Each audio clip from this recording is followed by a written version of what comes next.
November 4, 1979, in Tehran, Iran, Elizabeth Ann Swift, a political officer at the US Embassy, made a frantic emergency call to the State Department in Washington, D.C. Her voice trembled with fear. The Iranians have attacked. Hundreds of protesters are scaling the 10-foot walls of the US Embassy. The crowd is out of control. They could take over any moment. As she spoke, protesters set fire to the embassy's first floor. Fearing sensitive documents would fall into enemy hands, staff hurriedly burned papers. Her last words before the line cut, "We are going down." Moments later, around 400 students calling themselves followers of Imam Khomeini stormed the compound, seizing 66 Americans as hostages.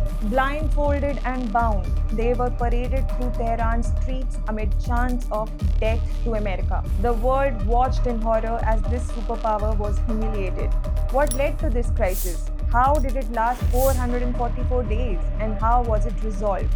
This is the story of Iran's hostage crisis, one of history's most infamous standoffs. To understand the crisis, we must go back to 20th century Iran, a nation torn between ancient traditions and modern pressures. The Qajar dynasty, ruling since 1974, now weakened by the early 1900s.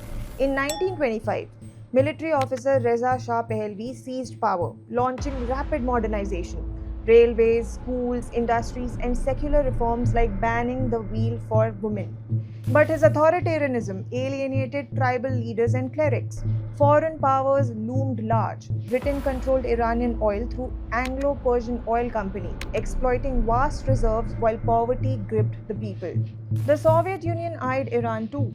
Reza Shah rose with British backing but leaned toward Nazi Germany during World War II, prompting Britain and the Soviets to oust him in 1941 and install his 21-year-old son, Mohammad Reza Pahlavi, as Shah.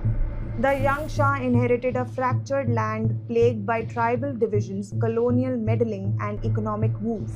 Oil wealth enriched foreigners, not Iranians. In 1951, nationalist Prime Minister Mohammad Mossadegh nationalized oil, ending British monopoly and making him a hero. Britain, now furious, allied with the CIA in Operation Ajax to overthrow him, restoring the Shah, who now danced to America's tunes. Now Iranians saw him as a US puppet, fueling resentment. To quell the unrest, the Shah launched White Revolution in 1963, promising land reform and women's rights, but it only deepened divides. Shia cleric Ayatollah Ruhollah Khomeini emerged as a fierce critic, decreeing the Shah's secularism as an assault on Islamic values and US imperialism. Arrested in 1963 and exiled in 1964, Khomeini became a symbol of resistance. His anti-Shah tapes, smuggled via cassettes, united Marxists, students, and clerics against America, seen as the root of all evils. So by late 1978, massive protests erupted. Flags were burned, chants of "Down with the Shah, down with the US puppet" echoed. Battling cancer, Shah fled on January 16, 1979. Khomeini returned to power on February 1, greeted by 5 million. The monarchy crumbled. Revolutionaries seized institution, declaring an Islamic republic. The Shah sought refuge in Egypt, then Morocco, Bahamas, and Mexico as his health was deteriorating.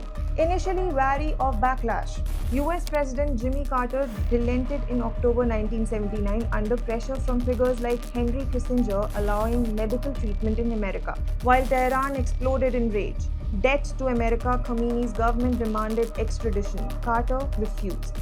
Protests targeted the US Embassy. A failed breach on February 14 was repelled by guards, but on November 4, 400 Tehran University students, fueled by decades of grievances and US support for the Shah, scaled the walls. With only a small Marine Guard forbidden from firing to avoid escalation, they torched the first floor and captured the 27-acre compound, taking 66 hostages, including diplomats, staff, and the Marines. Blindfolded and zip-tied, the captives were marched through jeering crowds, cameras flashing their humiliation. The students accused the embassy of spying and plotting against the revolution. Khomeini endorsed the takeover, calling it greater than the Shah's fall.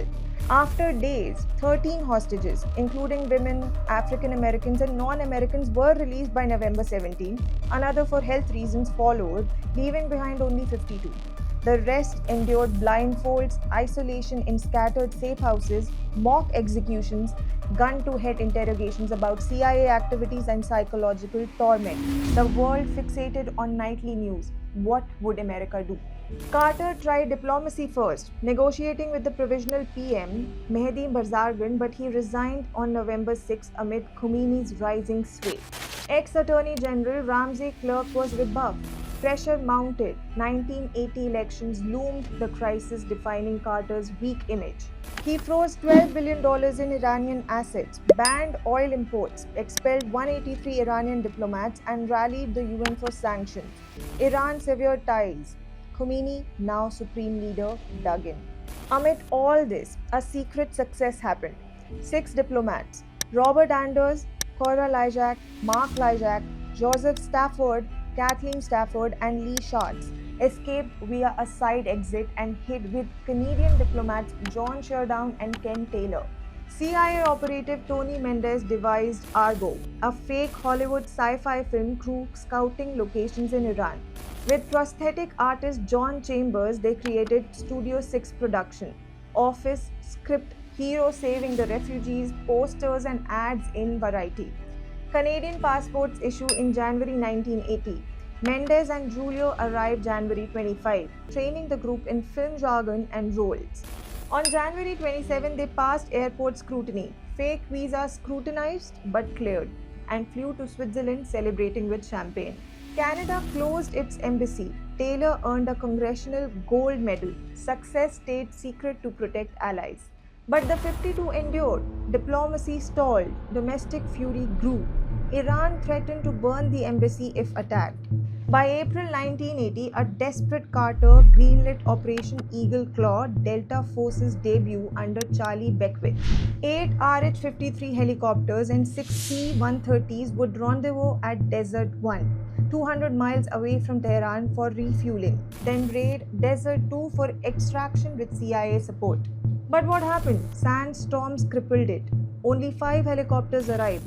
One stuck in dust, another hydraulics failed, protocol aborted below 6. Beckwith barked, "No way," from the side. As troops withdrew, a helicopter collided with a C-130, exploding in a fireball that lit the desert like dawn. 8 Americans died, wreckage abandoned. The fiasco shattered US prestige, tanking Carter's reputation. Iran scattered hostages across cities, parading the bodies as trophies. The crisis fueled Iran's power struggles. Khomeini sidelined moderates like Bazargan and President Obal Hassan, turning students into proxies. Hardliners pushed spy trials. Moderates sought economic talks. Enter Iraq. Saddam Hussein, fearing Khomeini's Shia influence on his majority Shia nation, invaded September 22, 1980, starting the brutal Iran-Iraq war. Isolated and weakened, Iran eyed hostages as bargaining chips for frozen assets and arms to fight Iraq. The standoff doomed Carter. Reagan hammered his weakness, vowing toughness. Public frustration elected Reagan on November 4, 1980, the crisis anniversary. Later, October surprise allegations claimed Reagan's camp delayed release for votes, but investigations found no proof. Shah's July 1980 death mooted extradition demands, easing tensions. War-weary Iran pivoted. Via Algeria, US-Iran talks began. On September 12, 1980, Khomeini conditionally approved release, returned seized assets, Shah's fortune, and pledged non-interference.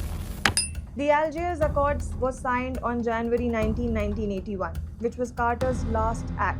To deny him credit, Iran waited until January 20, which was Reagan's inauguration. A C-141 flew the freed hostages home to heroes' welcomes, yellow ribbons waving, parades honoring their ordeal. The 444-day nightmare had ended. However, this crisis scarred US-Iran ties forever. The Tehran embassy, which was once diplomacy's hub, remains closed. A Revolutionary Guards museum called Den of Espionage, symbolizing bitterness.